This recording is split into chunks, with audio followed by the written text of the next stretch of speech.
السلام علیکم دوستو، welcome back to another video of mystic facts. پیارے دوستو، آج کی ہماری اس ویڈیو کا ٹاپک ابلیس یعنی کہ شیطان ہے۔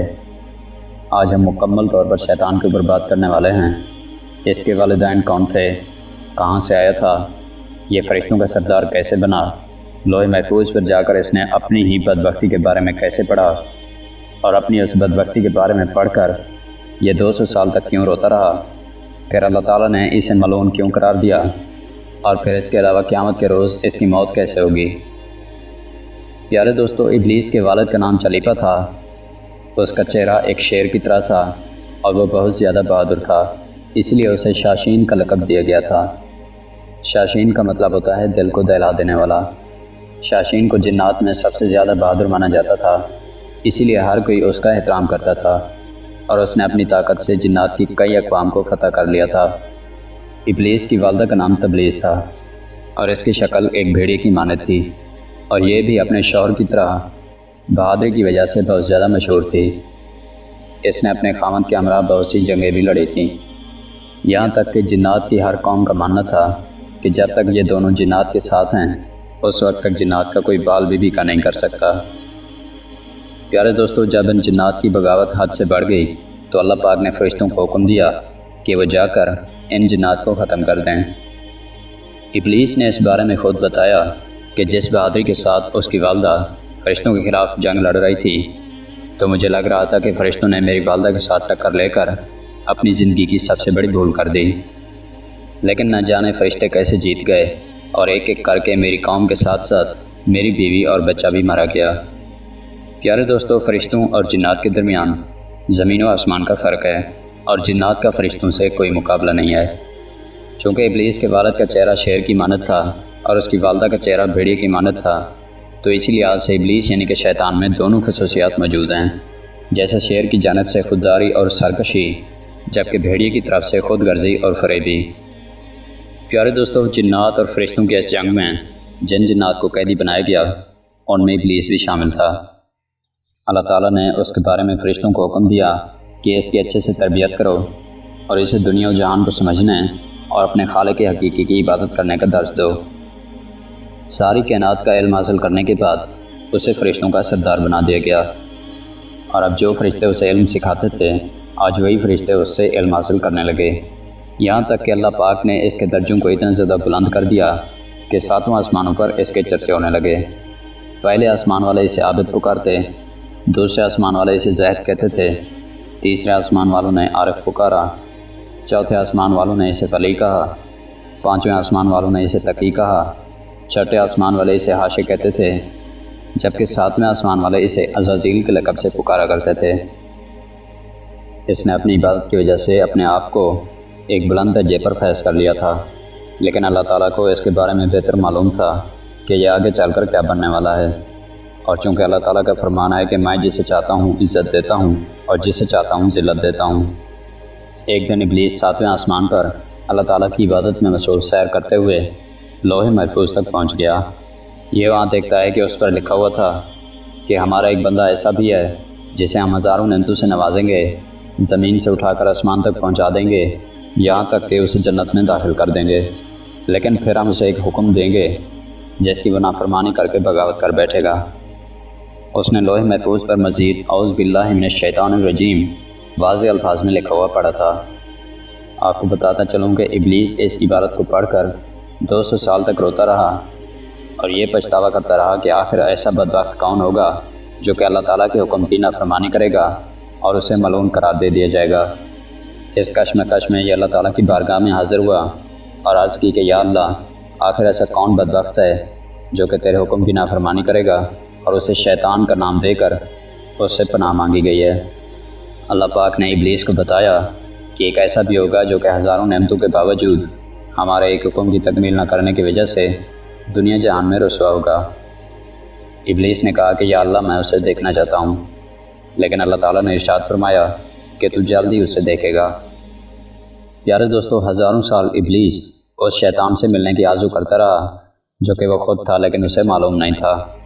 اسی دوران اسے خبر ہوئی کہ مٹی کا ایک پتلا تیار کیا جا رہا ہے جس کا نام آدم ہے، اور آخر کار وہ دن آ گیا جب حضرت آدم علیہ السلام کو بنا دیا گیا اور ان میں روح پھونک دی گئی، اور پھر فرشتوں کو حکم دیا گیا کہ حضرت آدم علیہ السلام کو سجدہ کریں۔ تمام فرشتوں نے اللہ تعالیٰ کے حکم کی پیروی کرتے ہوئے حضرت آدم علیہ السلام کو سجدہ کیا، لیکن ابلیس اپنی انا کے چکر میں حضرت آدم علیہ السلام کو سجدہ نہ کر سکا اور کہا کہ میں اس سے افضل ہوں، لہٰذا میں اسے سجدہ نہیں کروں گا۔ اللہ پاک نے تبھی ابلیس کو بتایا کہ لوح محفوظ پر جس شیطان کے بارے میں لکھا ہے وہ تو ہی ہے، اور چونکہ تو نے میرے حکم کی نافرمانی کی ہے اس لیے قیامت تک تو ذلیل و رسوا ہوتا رہے گا اور لوگ تجھ پر لعن طعن کرتے رہیں گے۔ پیارے دوستو، اللہ پاک نے ابلیس کو قیامت تک یہ مہلت دی ہے کہ وہ قیامت برپا ہونے سے پہلے جو چاہے کر سکتا ہے، لیکن بروز قیامت اس کو بھی موت کا ذائقہ چکھنا ہے، اور اس کی موت اتنی دردناک ہوگی جس کا اندازہ ہم انسان نہیں لگا سکتے۔ لیکن اس سے پہلے قیامت کے بارے میں آپ کو بتاتے چلیں کہ قیامت کب اور کیسے آئے گی۔ نبی کریم صلی اللہ علیہ وآلہ وسلم نے قیامت کی چند نشانیوں سے ہمیں آگاہ کیا ہے، جن کے مطابق قیامت کے دن سورج مشرق کی بجائے مغرب سے طلوع ہوگا۔ کچھ یوں ہوگا کہ لوگ اس دن اپنے روزمرہ کے کام کر کے سو جائیں گے۔ یہ رات 3 راتوں کے برابر ہوگی۔ لوگ اپنی نیند پوری کرنے کے بعد اٹھ جائیں گے، لیکن رات ختم ہونے کا نام ہی نہیں لے گی۔ اس پریشانی کے عالم میں سورج مغرب سے طلوع ہوگا اور کچھ ہی دیر بعد غروب ہو جائے گا اور دوبارہ مشرق سے طلوع ہو جائے گا۔ قیامت کے یہ منظر دیکھ کر شیطان زاروں قطار رونے لگ جائے گا اور چلائے گا کہ ہائے میری موت کا وقت قریب آ چکا ہے۔ اس کے چیلے اس کی یہ حالت دیکھ کر اس سے دریافت کریں گے کہ آخر ایسا کیا ہوا ہے کہ تم اتنے زیادہ غمگین ہو گئے ہو، کیونکہ اس سے پہلے تمہیں اتنا زیادہ غمگین ہم نے کبھی نہیں دیکھا۔ تو اس پر ابلیس اپنے چیلوں سے کہے گا کہ آخر کار سورج مغرب سے طلوع ہو گیا ہے، جو کہ میری موت کی نشانی ہے۔ یارے دوستو، عامر بن قیس رضی اللہ تعالیٰ عنہ فرماتے ہیں کہ ایک دن میں حضرت عمر بن خطاب رضی اللہ تعالیٰ عنہ سے ملنے کے لیے مدینہ منورہ پہنچا تو ایک جگہ علم کی محفل لگی ہوئی تھی اور حضرت کعب رضی اللہ تعالیٰ عنہ کچھ فرما رہے تھے، تو میں بھی کچھ علم حاصل کرنے کے ارادے سے وہیں پر بیٹھ گیا۔ حضرت کعب رضی اللہ تعالیٰ عنہ نے فرمایا کہ حضرت آدم علیہ السلام اپنی وفات کے وقت اللہ تعالیٰ کی بارگاہ میں عرض گزار ہوئے کہ اے اللہ پاک، میری موت سے میرا دشمن شیطان خوش ہو جائے گا۔ تو جواب آیا کہ اے آدم، تم موت کے بعد جنت میں چلے جاؤ گے، لیکن ابلیس تا قیامت اس لیے رہے گا کیونکہ قیامت تک اس نے جتنے ہی انسانوں کو گمراہ کیا ہوگا ان کے حساب سے اسے قیامت والے دن اتنی ہی زیادہ موت کی تکلیف پہنچائی جائے گی۔ یہ جواب سن کر حضرت آدم علیہ السلام نے ملک الموت سے سوال کیا کہ آخر ابلیس کی موت کیسی ہوگی، اس کے بارے میں مجھے بھی بتاؤ۔ جس کے بعد ملک الموت نے حضرت آدم علیہ السلام کو ابلیس کی موت کے بارے میں بتایا تو حضرت آدم علیہ السلام اتنے زیادہ خوفزدہ ہوئے کہ مجبوراً انہوں نے ملک الموت سے کہا کہ اب بس کر دو، اس سے زیادہ میں کچھ نہیں سن سکتا۔ یہاں تک بتا کر حضرت کعب رضی اللہ تعالیٰ نے بھی خاموش ہو گئے، لیکن لوگوں نے اصرار کیا کہ ہمیں ابلیس کی موت کے بارے میں بتائیں۔ انہوں نے مزید بتانا شروع کیا کہ قیامت کے روز لوگ اپنے روزمرہ کے کاموں میں مصروف ہوں گے تو ایک زوردار دھماکہ ہوگا، جس دھماکے کی وجہ سے بہت سے لوگ مر جائیں گے اور کچھ لوگ بے ہوش ہو جائیں گے۔ اس کے بعد اللہ تعالیٰ ملک الموت سے فرمائیں گے کہ میں نے تمہارے مددگار فرشتوں کو سب سے زیادہ تمہارا معاون بنایا اور تمہیں ان سب کے برابر قوت و طاقت عطا فرمائی، تو آج میرے غصے اور غضب کا لباس پہن کر جاؤ اور ابلیس کے ساتھ ساتھ تمام انسانوں اور جنات کی روح کو قبض کر کے میرے پاس لے آؤ۔ پیارے دوستو، اس موقع پر اللہ تعالیٰ کے حکم سے جہنم کے تمام دروازے کھول دیے جائیں گے اور اسی طرح ملک الموت اپنے غیظ و غضب کے ساتھ اس طرح زمین پر اتریں گے کہ اگر لوگ انہیں دیکھ لیں تو ان کی روح قبض کرنے کی ملک الموت کو ضرورت ہی نہیں پڑے گی۔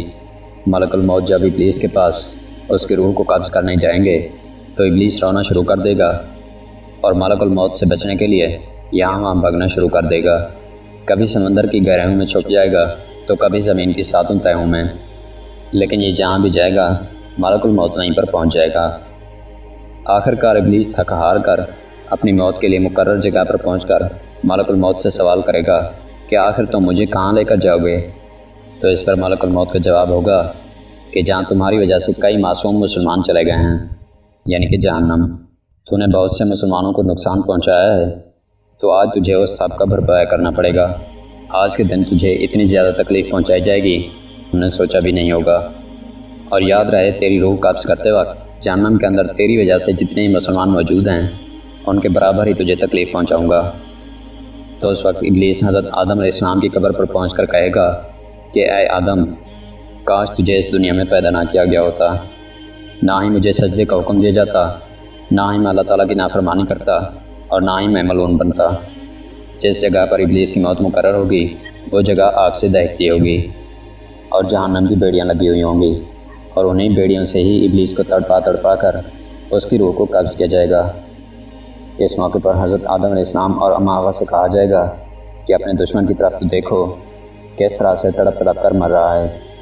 یہ دونوں ابلیس کی حالت کو دیکھ کر اللہ تعالیٰ کا شکر ادا کریں گے اور کہیں گے کہ اے اللہ تعالیٰ تو ہی سب سے بہتر انصاف کرنے والا ہے، تو نے آج ابلیس کو اس کے انجام تک پہنچا دیا ہے۔ تو اسی طرح سے پیارے دوستو ابلیس کی موت واقع ہو جائے گی۔ جی تو پیارے دوستو آج کی ویڈیو میں بس اتنا ہی۔ مجھے پوری امید ہے کہ ہمیشہ کی طرح آج کی ویڈیو کو بھی آپ لوگ بھرپور لائک اور شیئر کریں گے۔ آپ لوگوں کے پیار بھرے کمنٹس کا بہت بہت شکریہ۔ اگر آپ کو ہماری ویڈیو پسند آئی ہو تو آپ اسے لائک کیجئے، اور اگر مزید اسی طرح کی ویڈیوز دیکھنا چاہتے ہیں تو اس چینل کو سبسکرائب کر لیں۔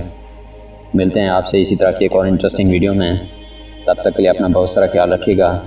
Thanks for watching this video. اللہ حافظ۔